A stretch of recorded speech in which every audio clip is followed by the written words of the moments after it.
Bonjour ou rebonjour, après les circuits en série, vidéo d'avant qui a duré d'ailleurs plus longtemps que prévu et qui a coupé, nous allons maintenant, on va parler des circuits en dérivation. Intéressant parce qu'en fait, à peu près l'ensemble de l'installation électrique qui se trouve chez vous va fonctionner en dérivation et on verra pourquoi. Euh, la différence avec un montage en série, on pourrait dire, c'est que dans un montage en série, où on a des dipôles qui se suivent, dans une branche, eh bien, dans une branche qui va de la pile à la pile, hein, de la borne plus à la borne moins, on pourrait le voir comme ça, eh bien là, vous avez plusieurs branches. Vous allez avoir la branche principale où il y a la pile, et puis les branches secondaires où il y a les dipôles. Dans la branche principale, on peut avoir des dipôles récepteurs, c'est possible. Mais dans les branches secondaires, on va avoir essentiellement, surtout, des dipôles. On va, comme tout à l'heure, on va juste faire un schéma d'exemple. Alors, encore une fois, je vous dis, l'analogie avec la rivière et la chute d'eau, ça va être intéressant parce que, comme je vous ai dit, il y a plusieurs branches. Et ces branches, en fin de compte, sont reliées. On va prendre quelque chose de... Hop, le circuit en dérivation le plus simple possible. Hop, hop. Ces branches sont reliées par des nœuds. Un nœud, deux nœuds. Dans un circuit en dérivation, vous trouverez des nœuds. Ces nœuds, c'est un peu comme des carrefours. Vous avez une pile qui va fournir un courant dont on donne un courant électrique dont on donne I comme petit nom à ce courant électrique, l'intensité du courant électrique. On voit que ici on a une branche, ça c'est la branche, d'accord, qui correspond à ce qu'on appelle la branche principale. On pourrait la mettre hop en rouge comme ça, en rouge-orange, pourquoi pas. De ce nœud-là à ce nœud-là, en passant par la pile, c'est-à-dire cette chose-là, c'est une branche, la branche principale. Il y a la pile dedans. Le courant électrique va partir de la borne plus, puis va tomber sur un nœud, c'est un carrefour. Imaginez un tuyau d'eau, et puis hop, il se sépare en deux. Il pourrait y avoir un gros tuyau et un petit tuyau, donc on voit que il n'y a pas la même quantité d'eau qui va circuler à droite ou à gauche par seconde. Donc l'intensité ne va pas forcément être la même.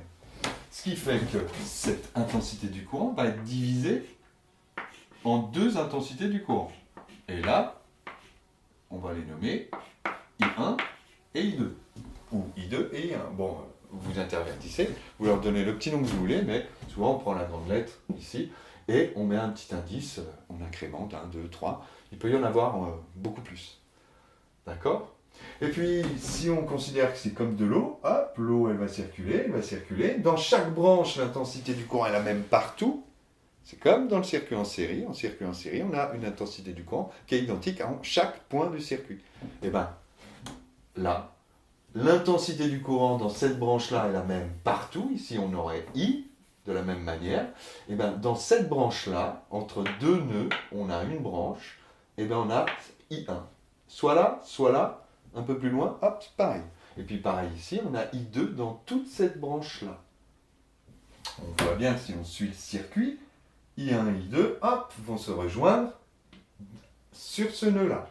Et puis, reformer, je le mets, mais je n'ai pas à le mettre, reformer I. On ne le met pas, parce qu'on sait, c'est une règle, l'intensité du courant est la même là et là. Elle va se diviser en deux intensités du courant, puis se rejoindre ici, comme un cours d'eau va se rejoindre. Tout simplement, vous prenez un tuyau, tchac, il part en deux tuyaux, et puis il revient sur le tuyau principal. Et tout ce que vous aviez là, vous l'aviez là, ça n'a pas disparu. D'accord ? Et il y en a un peu qui est passé là, un peu plus peut-être qui est passé là. Voilà. Voilà comment l'analogie peut vous aider. Ça, ce que je viens d'énoncer, c'est tout bête, hein ? C'est la loi d'additivité des intensités.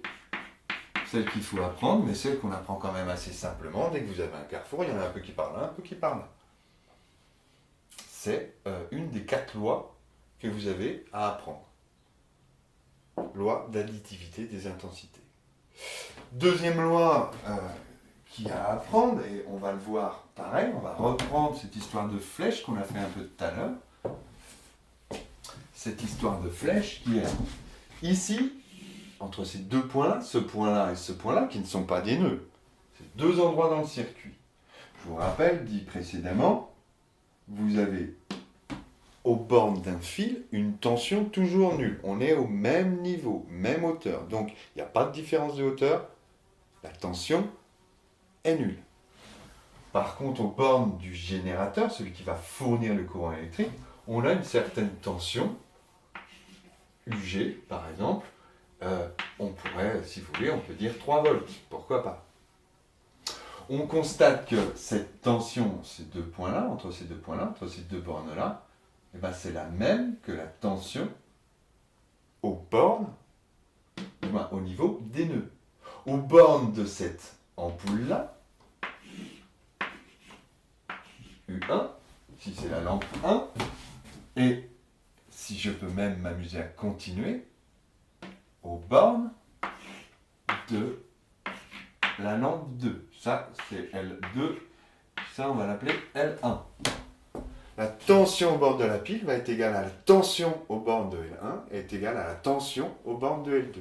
Ça se comprend assez bien. C'est comme mon histoire avec les chutes d'eau, où on va avoir une rivière, donc qui coule, puis qui se divise en 2 rivières, hop hop, et qui ensuite se retrouve en bas, à circuler. Bon, alors là, vous imaginez, ça c'est une hauteur, et bien, là où ils se séparent, on va avoir la même hauteur, que ce soit de là à là, en passant par chemin, ou la même hauteur en passant par chemin, ou la même hauteur en regardant de la source à là où on va.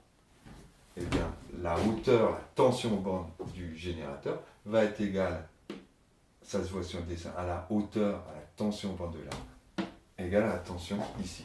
Et là, on a tout simplement une autre règle dans les circuits, l'autre règle par rapport au circuit en dérivation, tout bête, c'est que la tension borne du générateur égale la tension là, égale la tension ici. Ok. Alors l'intérêt de ceci, c'est tout bête, c'est imaginez vous avez plusieurs ampoules chez vous, plusieurs lampes, d'accord, qui vont toutes fonctionner sur le 220-230 volts, d'accord.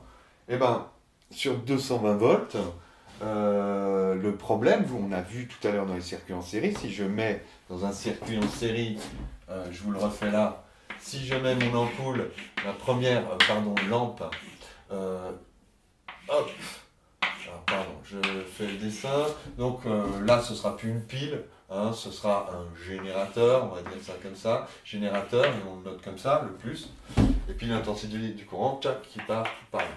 Alors si j'ai ceci chez moi et que j'ai 230 volts aux bornes de mon générateur, on constate que, aux bornes de la première lampe, j'aurai pas 230 volts parce qu'il y en a une seconde qui va diminuer la tension. Ça va se répartir. Donc le courant électrique, lui, va être faible. Ceci et ceci ne vont pas fonctionner normalement. Si j'ai 2 ampoules qui doivent fonctionner nominalement, qui ont une tension nominale de 230 volts, si j'en mets 2 à la suite, elles ne fonctionnent pas normalement. Ça va être du 230 divisé du 220, si on veut, on va dire 220. Du 220, ici, on va avoir du 110 là, et du 110 volts ici.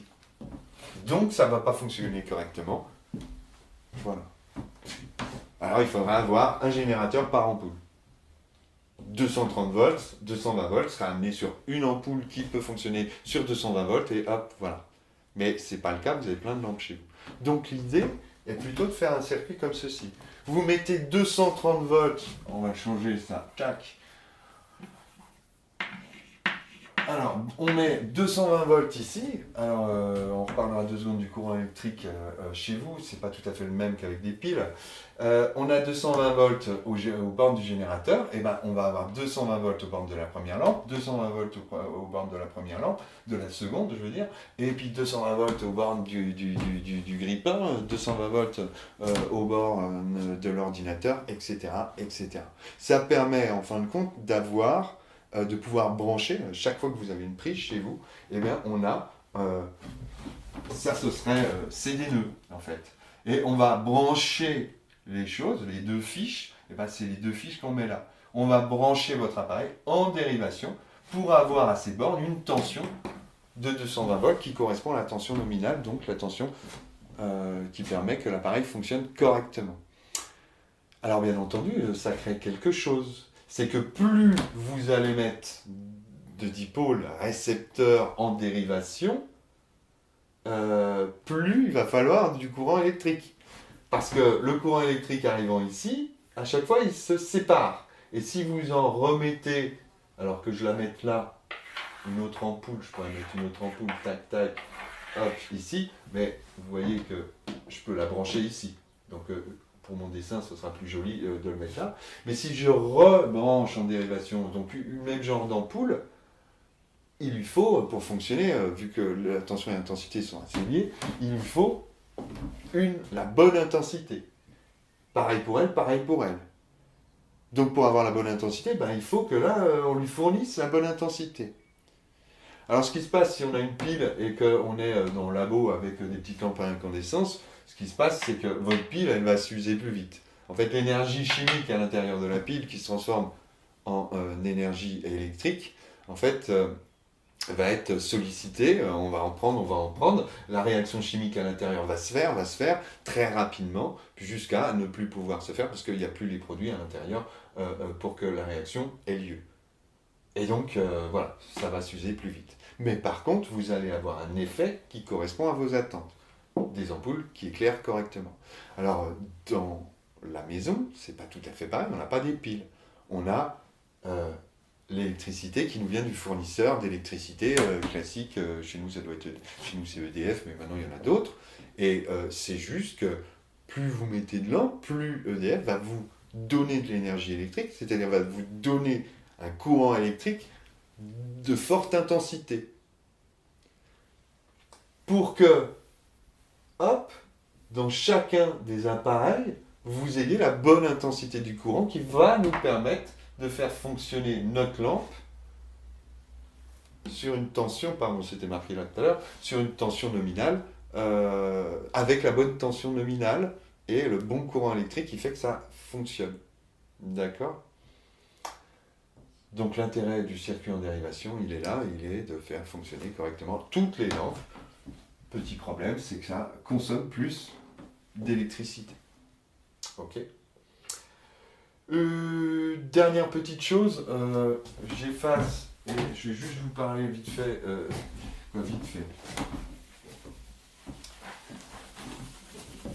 Je vais donner un exemple de ce qu'il ne faut pas faire.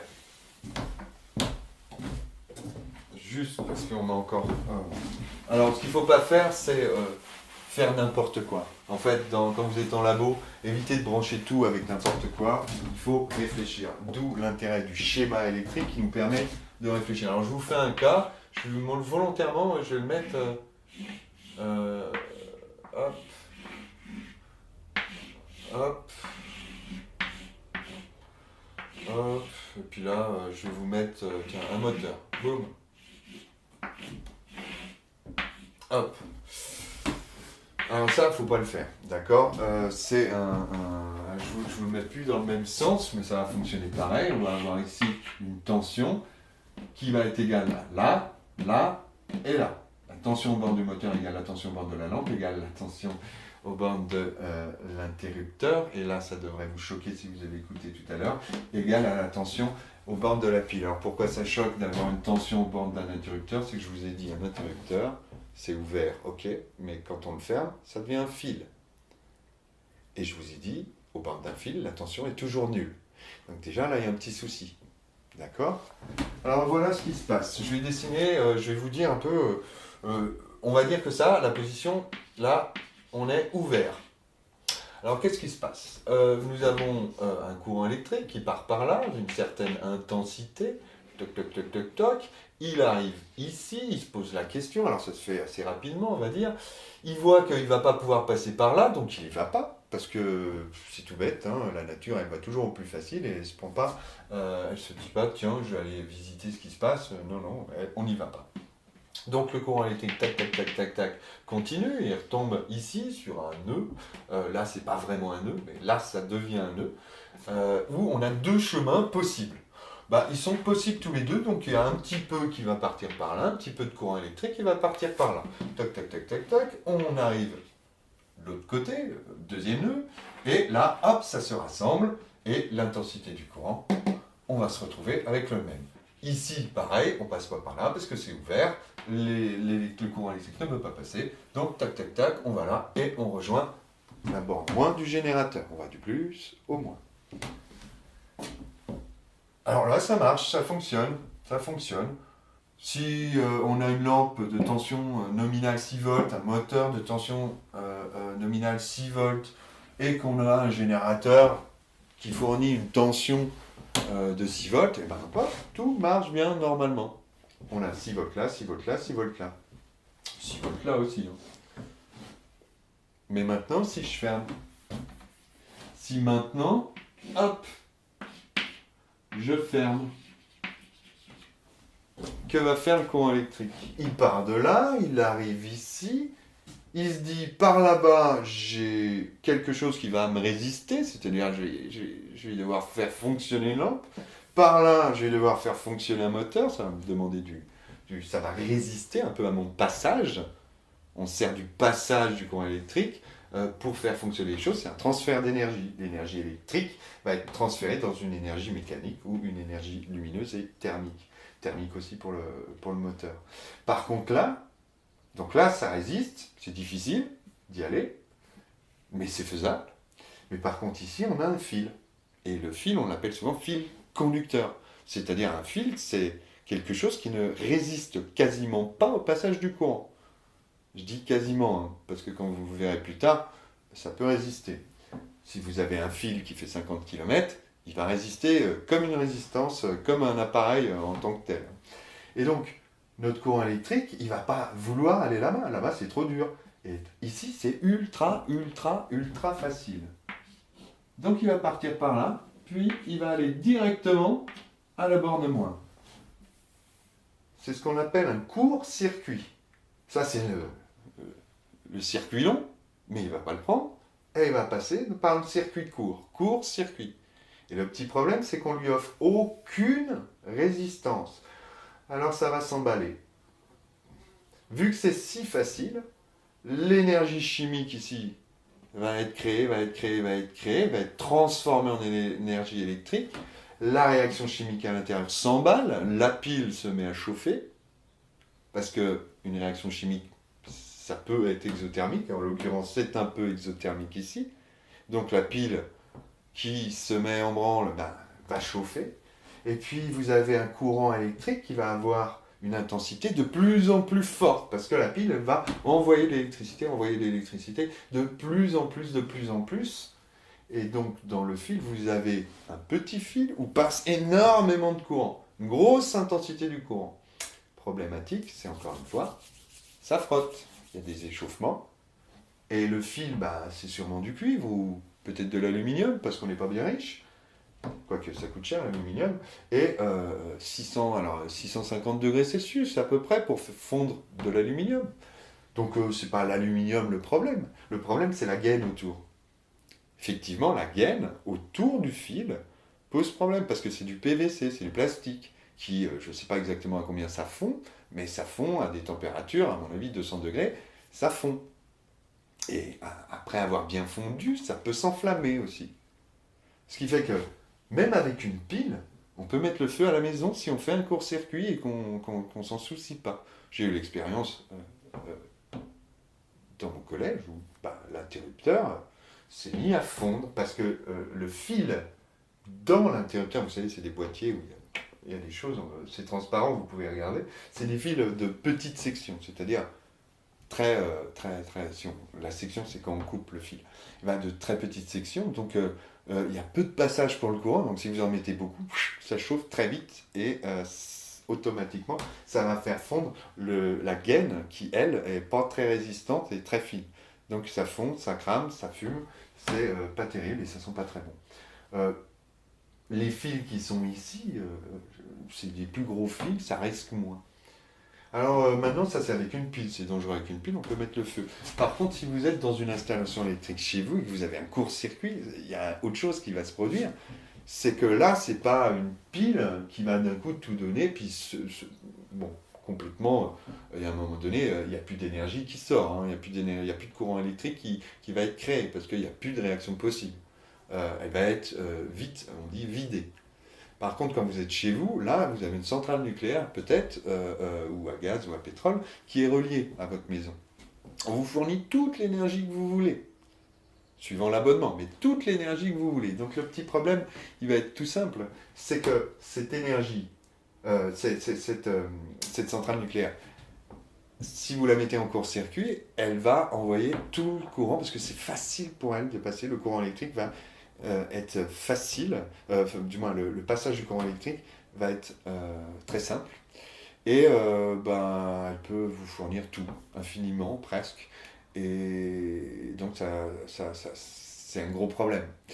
Donc vous avez des systèmes chez vous, c'est des disjoncteurs. En fait, quand le disjoncteur s'aperçoit que le courant électrique, son intensité dépasse 10 ampères, et c'est énorme, hein, 10 ampères déjà, hein, vous êtes mort tout de suite si vous avez un courant qui circule en vous de 10 ampères, et puis ça vous brûle et tout ça.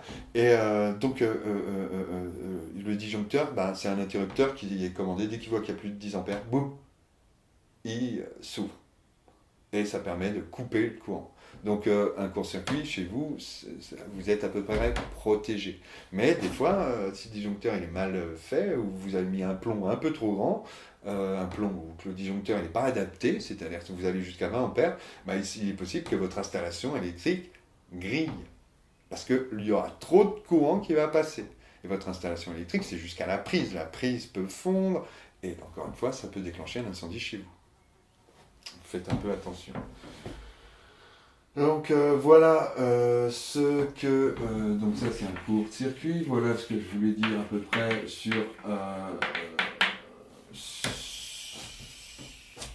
les circuits en série et en dérivation, avec les deux lois qui vont de pair. Dans un circuit en série, les dipôles se suivent, on a une seule branche, et vous avez une intensité du courant qui est la même partout, et vous avez la loi d'additivité des tensions. La tension borne du générateur, c'est la somme des tensions aux bornes des autres dipôles. Dans un circuit en dérivation, vous avez plusieurs branches, dont la branche principale où il y a la pile, et des branches secondaires avec des dipôles, récepteurs. Les lois vont être qu'on a une additivité des intensités, c'est-à-dire l'intensité dans la branche principale va être la somme des intensités dans les branches secondaires. D'accord ? Et vous allez avoir la tension aux bornes de la pile qui va être égale à la tension aux bornes du nœud. Et donc des autres lampes. Chose peut-être encore à dire, et j'en finirai là, donc ça, on va l'enlever pour que ça fonctionne. Si vous vouliez mettre un interrupteur, sachez que l'interrupteur, si jamais vous le mettez là, dans la branche principale, il va couper le courant dans la branche principale, donc dans tout le reste. Mais si vous le mettez ici, l'interrupteur, dans une des branches secondaires, il va couper le courant électrique que dans cette branche secondaire. De la même manière, si je veux diminuer la luminosité de cette lampe, je vais diminuer le courant électrique qui passe là, donc j'ai qu'à mettre une résistance dans la branche. Et là, vous allez avoir un courant électrique plus faible dans cette branche-là. Mais ça ne va pas concerner les autres branches. D'où l'histoire des branches. On fonctionne par branche. S'il y a plusieurs branches, dérivation, une branche, série, c'est deux lois. C'est des lois différentes. Mais voilà à peu près donc, ce que j'avais à dire en cinquième, pour les cinquièmes.